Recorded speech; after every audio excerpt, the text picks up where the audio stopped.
It has been a lot of fun playing Arknights Enfield almost every day since release, and I actually reached the endgame about 2 weeks ago. Well, not exactly the full endgame, since there are still plenty of things left for me to do in the game, but after spending all that time playing, I think it's a good moment to share what I've learned, especially what I believe is the fastest and most effective way to progress in Arknights Enfield. To make things easier to follow, I'll break everything down into clear steps, so you can easily understand the process and apply it to your own account. I'll start from the easiest steps and gradually move toward the harder and more grind-heavy parts of the game, at least based on my own experience so far.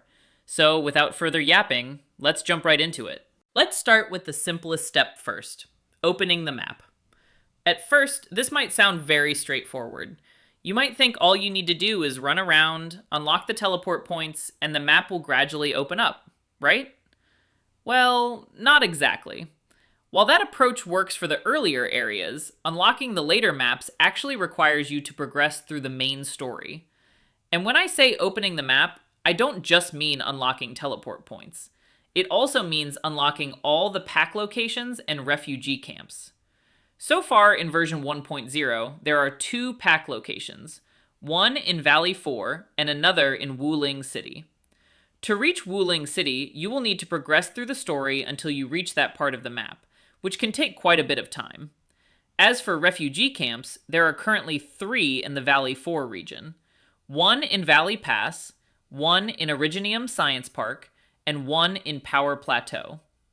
In the Wuling region, there is currently 1 refugee camp, located in Jingyu Valley.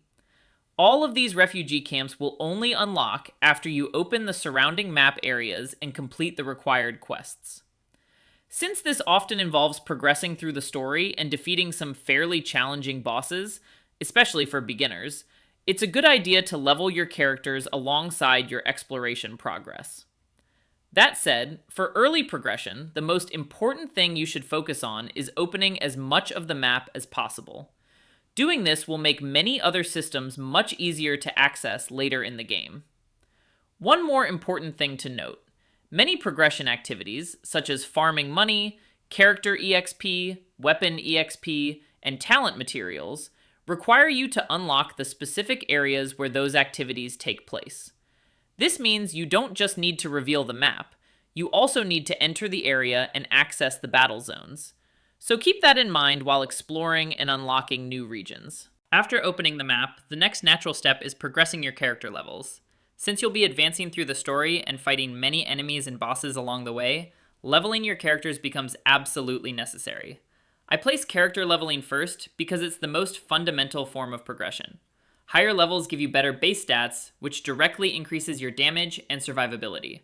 More importantly, leveling your characters also unlocks higher level caps and upgrade options that will be essential for your progression later in the game. Out of all the upgrades you can work on early, I strongly recommend prioritizing character levels first.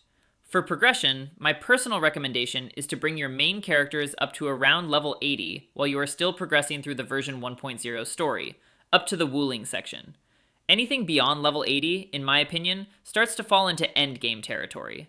The good news is that reaching level 80 with your 4 main team members is not very difficult at the moment.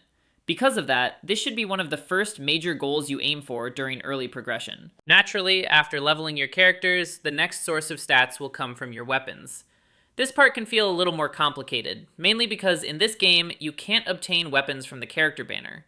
However, the good news is that because of how the character banner and weapon banner systems work, most players will already have some weapons by this stage. If you've gone through the beginner banner, or pulled on banners like Leva, Gilberta, or Yvonne, you should have accumulated enough currency to roll on the weapon banner as well. By this point in the game, most players should already have a decent number of 5-star and possibly a few 6-star weapons. Personally, I already have around 3 6-star weapons, mostly obtained from the Battle Pass and free pulls. You could say I had a small advantage because of the monthly pass, but overall the difference isn't that big. Even if you were extremely unlucky, you should still have at least 1 6-star weapon and several 5-star weapons by now.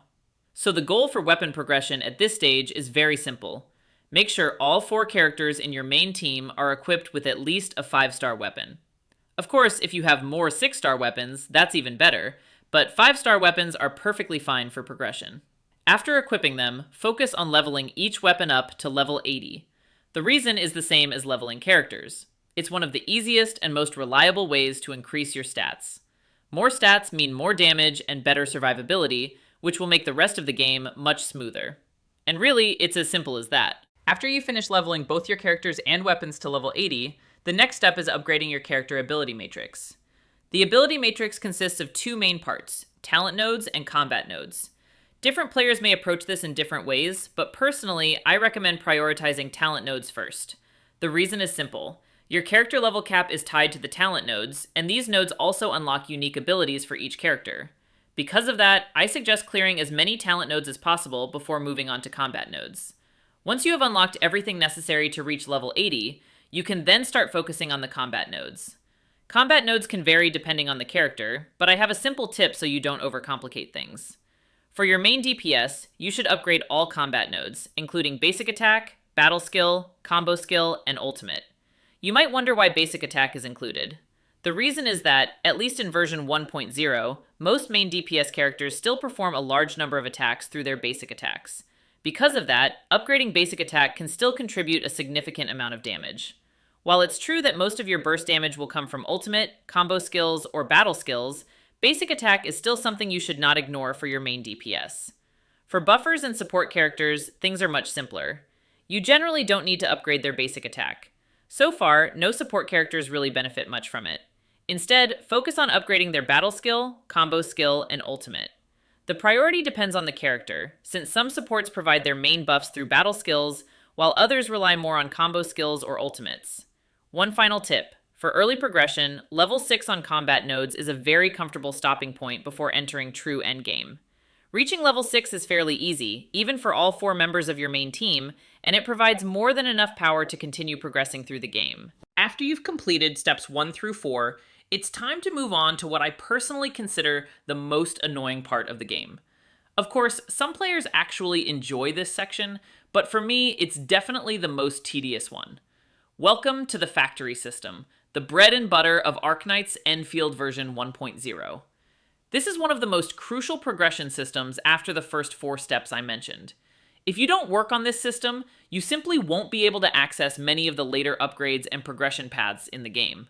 Since the factory system can get quite complicated, I'll summarize what you need to do by breaking it down into 5 simple parts, so it's easier for you to follow and apply to your own progression.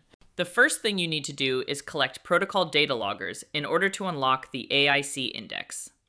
These are tied to each region, so make sure you gather all the protocol data loggers available in both Valley 4 and Wuling. Remember earlier when I mentioned that opening the entire map should be your first priority? This is exactly why. If you've already explored the full map, it will be much easier to locate and collect the protocol data loggers scattered across different areas. Unlocking the AIC index should be your first goal in the factory system, because it grants access to many of the important tools and upgrades that you will need later on. The second part is that once you have unlocked several AIC index upgrades, you should begin building electric mining rigs and electric mining rig Mark II and place them around the mining areas across the map. I want to emphasize this part. You need to gather as much Originium ore, Amethyst ore, and Ferium ore as possible. These 3 resources are essentially the foundation of the factory system, and you will be using them constantly for crafting, upgrading, and expanding your production. The third part is powering up the electric mining rigs and electric mining rig Mark II that you've placed around the map. To do this, you need to start the power transmission system. While the exact setup can be slightly different in the Wuling region, the basic idea is the same everywhere. You need to run electricity from the PAC all the way to your electric mining rigs by connecting power cables. However, the distance you can directly connect from a PAC is limited.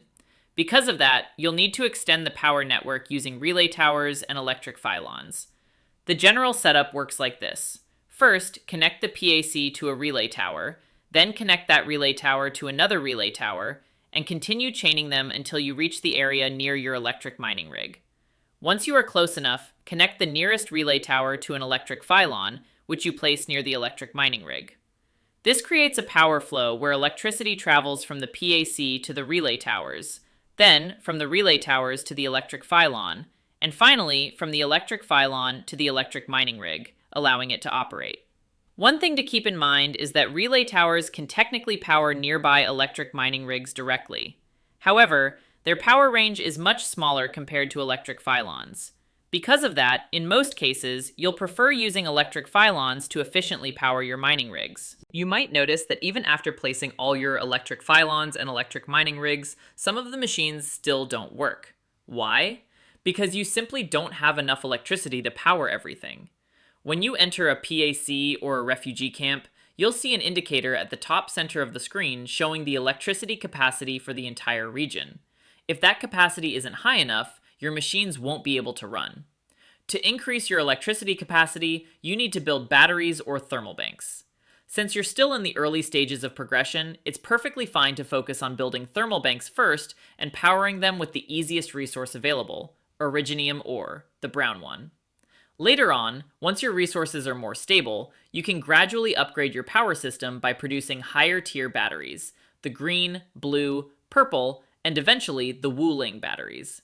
But for early progression, simply using originium ore in thermal banks will already be enough to keep your factory running. Since you already have all the necessary pieces in place, it's finally time to start building your factory production lines.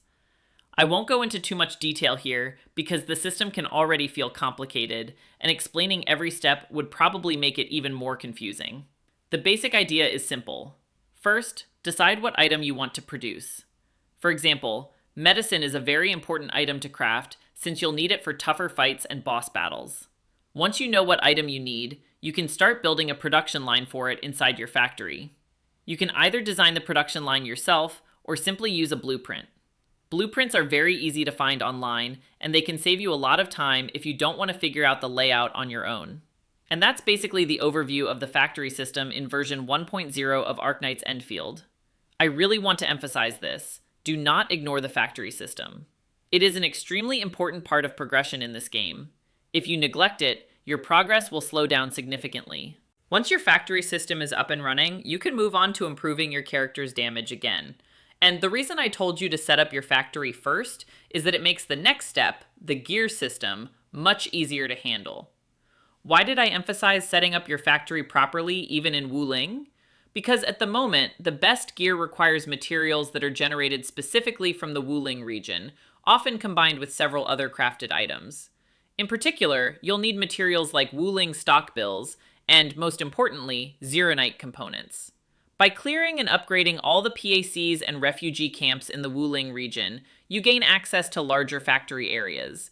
This means you can place more production lines in your factory, which directly translates into faster item generation. With faster production, you'll be able to craft more gear pieces for your characters. And that's important, because not only do you need a full gear set for each character, you'll also need duplicate gear pieces later on, something I'll explain in the next step. For now, your main goal should simply be to produce complete gear sets for all of your main characters. After you are halfway done with your gear setup, you can start working on Essence. Personally, this is the part where progression in Arknights Enfield starts to feel much more RNG dependent. So what exactly is Essence used for? If you look at your weapon, you'll notice that it has substats. For example, my Leva weapon has substats like Intellect Boost, Heat Damage Boost, and Infliction, 3 different substats in total. Your goal when farming Essence is to find one that matches the substats of your weapon. Since every weapon has different substats, you'll need to pay close attention to what your weapon actually needs. And yes, this process can be quite annoying and time-consuming. Now you might be wondering, how do you know which Essence node drops the correct substats? You can check this through the Index menu. Go to Energy Alluvium, then click the small orb icon. There, you'll see a list of weapons that benefit from farming that specific node. So what you want to do is search for the node that contains the weapon you are currently using, or the weapon you plan to build around. After that, everything comes down to RNG. That's exactly why I recommend working on gear first, before focusing heavily on Essence. Gear progression is much more reliable and will help increase your damage faster, which in turn makes farming Essence easier. After all, the enemies you need to defeat for Essence farming tend to have very high HP, so stronger gear will make the process much smoother. And I won't sugarcoat it, farming Essence can take a lot of time. Unless you happen to be extremely lucky. In that case, maybe the grind won't feel so bad. After you finish working on gear and essence, the next step is Artifice. Before you can access it, you first need to complete some quests in Wuling. Once those quests are done, the Artifice menu will unlock inside your gear crafting interface. So, what does Artifice actually do? In simple terms, it allows you to upgrade your gear further by increasing its stats. And how do you do that? Remember earlier when I said you would need a lot of duplicate gear pieces? This is exactly where they come in. With Artifice, you can feed duplicate gear pieces into your main gear as long as they share the same main stat and substats. Doing this will strengthen the gear and increase its overall stat values. Of course, the biggest requirement here is having a large number of duplicate gear pieces. And where do those duplicates come from? Exactly, from your factory production system. This is why I keep emphasizing how important the factory system is for your progression. If your factory is running efficiently, you'll generate materials faster, craft more gear, and ultimately progress your characters much more quickly.